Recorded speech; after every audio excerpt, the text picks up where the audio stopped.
कामात गुंतलेले असतील त्याला घरात न्या तुम्ही. ताई त्याला तुम्ही घरात न्या. तुम्ही त्याला घरात न्या. आमचा शब्द महत्वाचा आहे. विठाला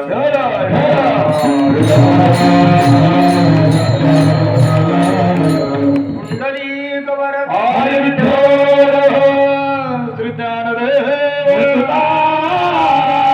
पंढरीनाथ भगवान.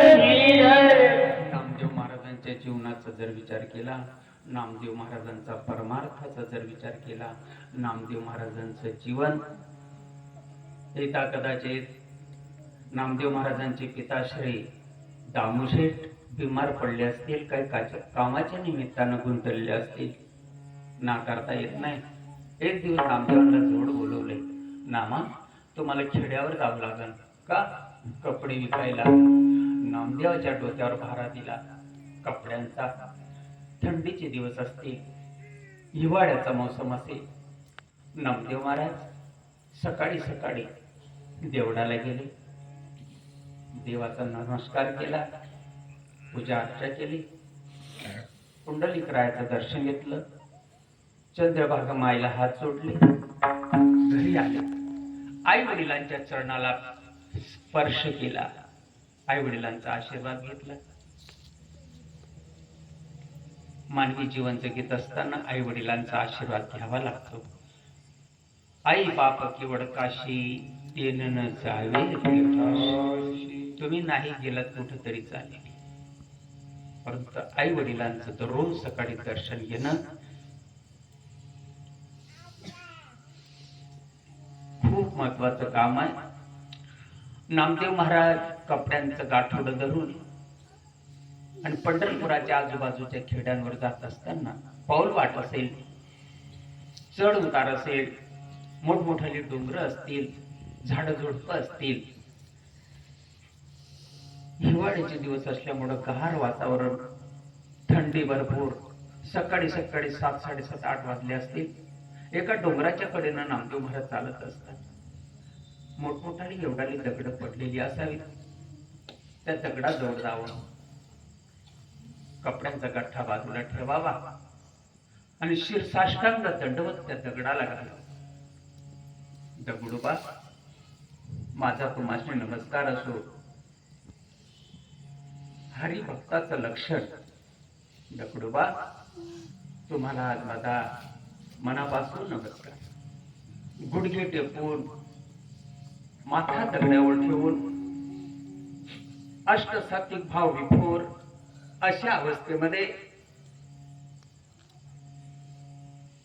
नामदेव महाराज दगडोबाला सांगतात, दगडोबा तुम्हाला थंडी वाजत असं नाही का? किती थंडी पडते, तुम्ही उघड्या अंगाने आहात, तुम्हाला कपडे देऊ का नेसायला?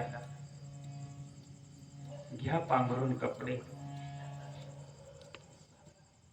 कपड्यांचा गठ्ठा मोकळा केला. नामदेवांनी त्या दगडोबाच्या अंगावर लपेटा दिलाय कपड्यांचा. आता नका देऊ, मोहब्बतला आता नका देऊ, परवाच्याला द्यावं. एका दगडाशी नामदेव महाराज बोलू शकतात. दुसऱ्या दगडाकडे नामदेव महाराज जातात. धोंडोबा, अहो धोंडोबा काय म्हणताय? माझा तुम्हासनी मनापासून नमस्कार.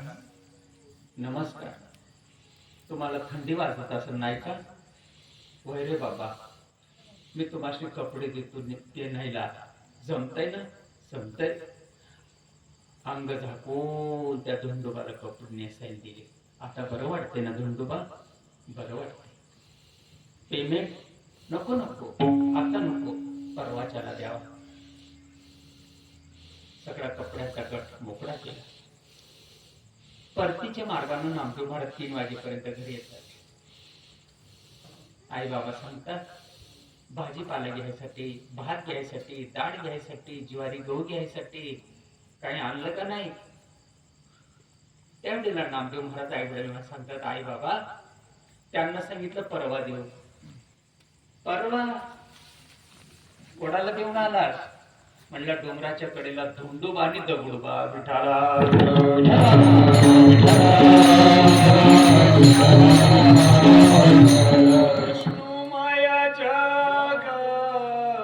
वैष्णवांचा धर्म वेदा वेद ब्रह्म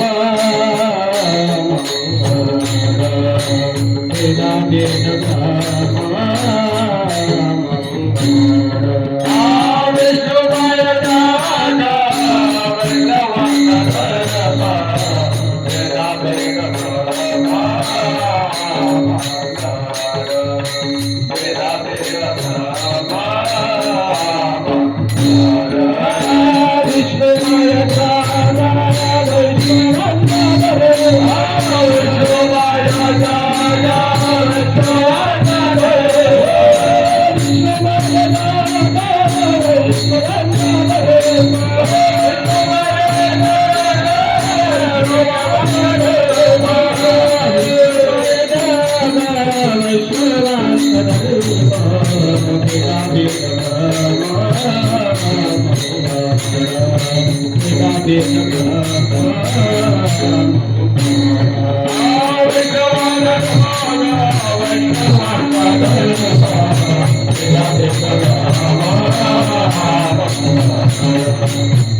वैष्णवांचा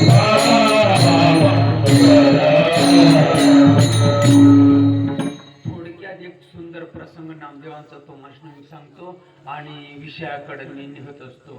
ज्या वेळेला माऊली ज्ञानोबरायांचे संघ आणि पंजाब पर्यंत नामदेव महाराज जातात. संपूर्ण तीर्थयात्रा करीत असताना माघारी परतीच्या वाटेवर येतात. परळी वैजनाथ अंबाजोगाईला आई भवानीचा नमस्कार केला आणि मुक्ताबाईला कोंडून लागली. तेर गावाची मुक्ताबाई म्हणते तेर गावाला जाऊया. गोरोबा काका आणि गोरोबा काकाला भेटण्यासाठी तेरला जातात. 2-8 दिवस तेरला घालवतात आणि तेर उरकल्यानंतर परतीच्या मार्गाने पंढरपुराकडे येत असताना पंढरपुरापासून कमीत कमी 30-35 किलोमीटर अंतरावर आणि ते बार्शी नावाचं गाव, सीना नावाची नदीवरच्या बाजूला वाहते. आतल्या दिवसाला एकादश जाते. बार्शीचा दिवस उजाडतो. सीनेमध्ये नमस्कार केला. सीनामाईच्या तीरावर नामदेव महाराज सगळ्यांची मांदियाळी बार्शी सोडण्यासाठी काय अन्न शिजवलेलं आहे. शिजवल्यानंतर ही पंगत बसलेली आहे आणि पंगत बसल्यानंतर घास मुखात घ्यायचा. एक श्वान आलंय म्हणजे कुत्र आलं. नामदेव महाराजांना हातातला घास तसाच घेतलाय आणि त्या कुत्र्याच्या पाठीमागे धावतात. कुत्र्याला म्हणतात, दादा कोरडी चपाती जर तुम्ही खाशाल तर घशाला कोरड पडत. कोरडी चपाती नका खाऊ. एवढं तूप घ्या. तुपाची वाटी घेतली, त्या कुत्र्याच्या मागं पडायला लागली. विष्णू माये जग वैष्णवांचा धर्म काही अंतरात डोंगराच्या कडेला गेल्यानंतर आणि त्या कुत्र्यातनं पंढरपूरचा मालक प्रगट झाला. अनंतावतार घेशी भक्ताकार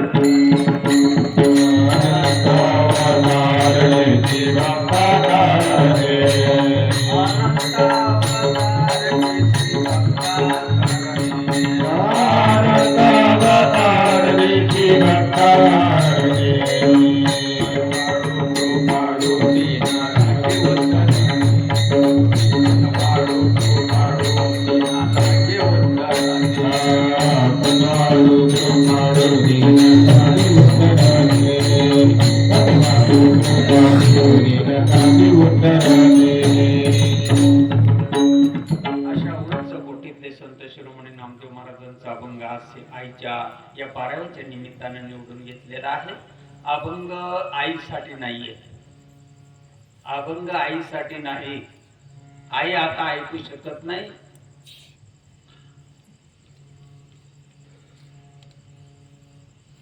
अभंग आहे आता आपल्यासाठी. त्या आईचं फक्त निमित्त आहे. कुठल्या तरी निमित्ताने या समाजाला एकत्र गोळा करावयाचं असतं. माणसाचे एकत्र गोळा होत नाहीत. बायका पोरांमध्ये, शेतीबाडीमध्ये, नोकरी चाकरीमध्ये, गुराढोरांमध्ये, गाई मोटरांमध्ये गुंतून गेलेला हा समाज, समाजाला निवांत वेळ मिळत नाही. कुठं तरी माझ्या आईचा 12वा आहे, या निमित्तानं हा समाज आलाय विठाला.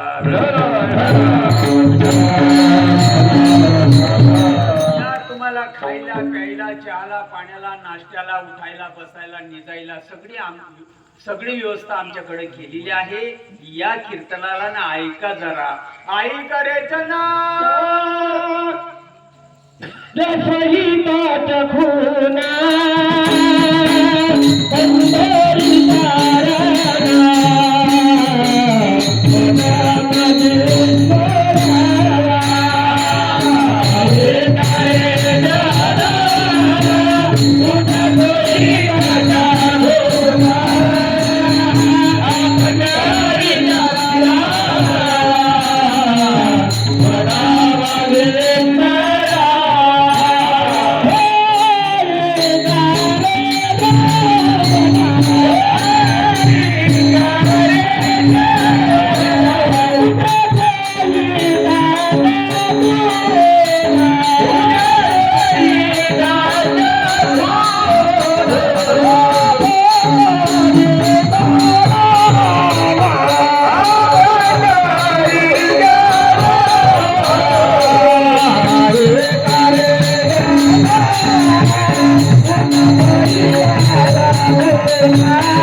उद्बत्तीचं कर्तव्य, उद्बत्तीची जबाबदारी, उद्बत्तीचं काम, समाजाला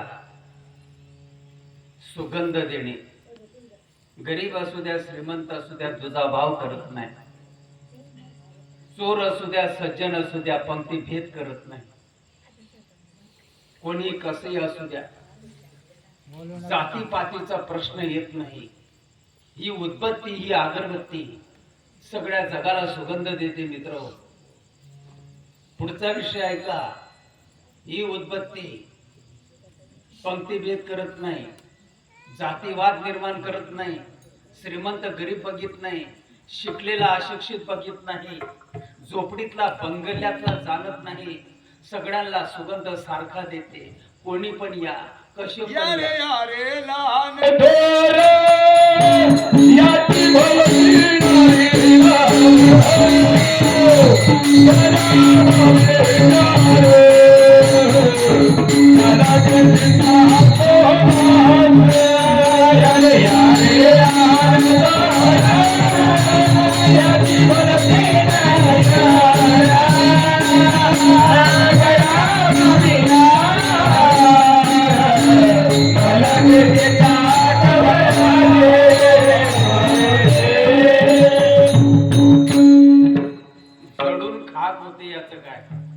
जडून खाक होते बरे. सुगंध देते पण जडून खाक होते. आमच्या ध्यानात बसत नाही. ज्ञानोबा 22 वर्ष जगले या जगात. जगद्गुरु संत तुकोबाराय 41 वर्ष आणि 3 महिने जगले. संभा राजा फक्त 32 वर्ष जगलाय. स्वामी विवेकानंद फक्त 39 वर्ष जगले. आमचे छत्रपती महाराज मोजून 52 वर्ष जगले.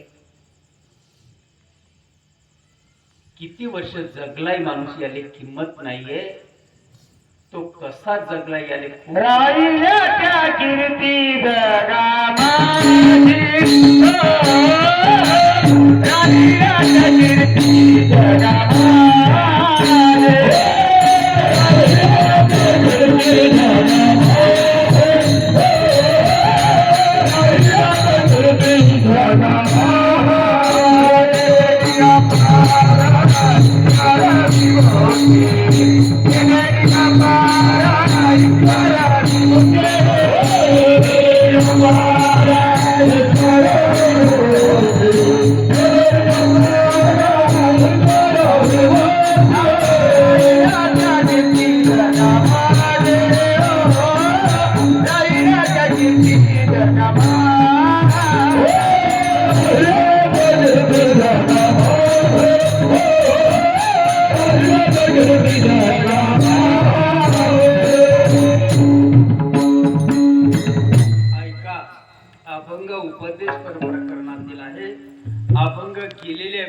त्याच्यासाठी नाहीये. अभंग जे बसलेले आहेत, घरी असतील, रानावनामध्ये पाणी द्यायला गेले असतील, फक्त जनावरांना सोडून अन्यथा सगळ्यांना या अभंगातून उपदेश नामदेव महाराजांना आम्ही केलेला आहे. धुळ्याच्या एसटी स्टँडला एक कंट्रोलर कॅबिन आहे. सकाळी 5:30 वाजता कंट्रोलर कॅबिन मध्ये बसत असतो. 1 नंबर प्लॅटफॉर्मला जी गाडी लागलेली आहे ती 61-62 नंबरची गाडी आहे. ती नवलनगर मार्गे अंबळनेर जात आहे. येसू प्रवाशांना त्या गाडीमध्ये जाऊन बसा, आपला प्रवास सुखाचा हो, धन्यवाद. पुढच्या प्लॅटफॉर्मला जी गाडी लागलेली आहे 51-52 नंबरची गाडी आहे. ती सोनगीर मार्गे शिरपूर जात आहे. येसू प्रवाशांना त्या गाडीमध्ये जाऊन बसा, आपला प्रवास सुखाचा हो, धन्यवाद. खिशे कापणाऱ्यापासून सावधान. पुढच्या प्लॅटफॉर्मला जी गाडी लागलेली आहे ती गाडी 41-42 नंबरची गाडी आहे आणि ती मालेगाव मार्गे धुळ्याला जात आहे, नाशिक जात आहे. येसू प्रवाशांना त्या गाडीमध्ये जाऊन बसा. जमत असेल तर बघा, प्रयत्न करू. पुढच्या नंबरला जी गाडी लागलेली आहे ती 31-32 नंबरची गाडी आहे. ती साक्री नवापूर मार्गे सुरत जात आहे. येसू प्रवाशांना त्या गाडीमध्ये जाऊन बसा. त्याच्याही पुढच्या नंबरला जी गाडी लागलेली आहे ती 21-22 नंबरची गाडी आहे आणि ती 40गाव कन्नड मार्गे संभाजीनगर जात आहे. येसू प्रवाशांना त्या गाडीमध्ये जाऊन बसा. पेटू भक्तीचा डांगुरा, पेटू भक्तीचा डांगुरा,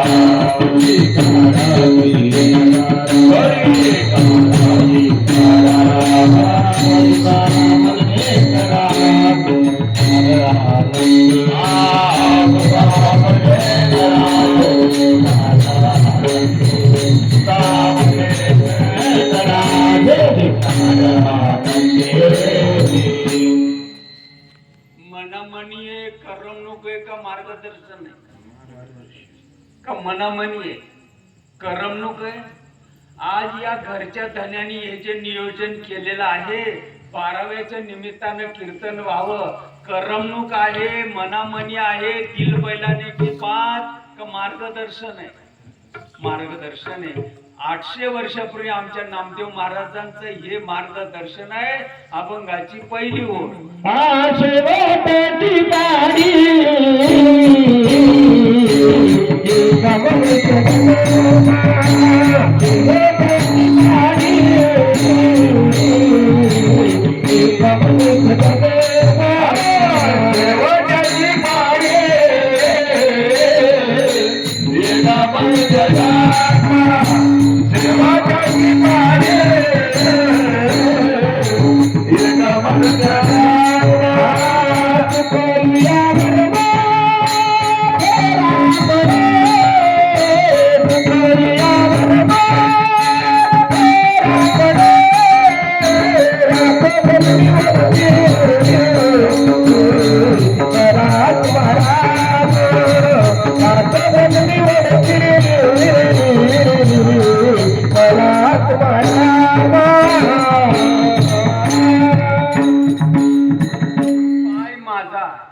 हात माझा, खांदा माझा, डोळे माझे, कान माझे, माथा माझा, माझं माझं माझं माझं म्हणणारा कोण? ज्याला माझं म्हणतो त्याचं नाव धनराज आहे. नेमका तू कोण? केलाय कधी विचार? कीर्तनकार महाराजा सगट केलाय एखाद्याने विचार? हा माझं म्हणणारा कोण आहे? पाय माझा, हात माझा, नाक माझं, डोळे माझे, मुंडकं माझे, खांदा माझा, उदर माझं, पाठ माझी. हा माझा म्हणणारा कोण आलाय? आणि हे सगळं मिळून जे आहे ना याला धनराज म्हणतात. हा माझं म्हणणारा नेमका कोण? देह काळाचे धन कुबेराचे, देह काळाचे धन कुबेराचे.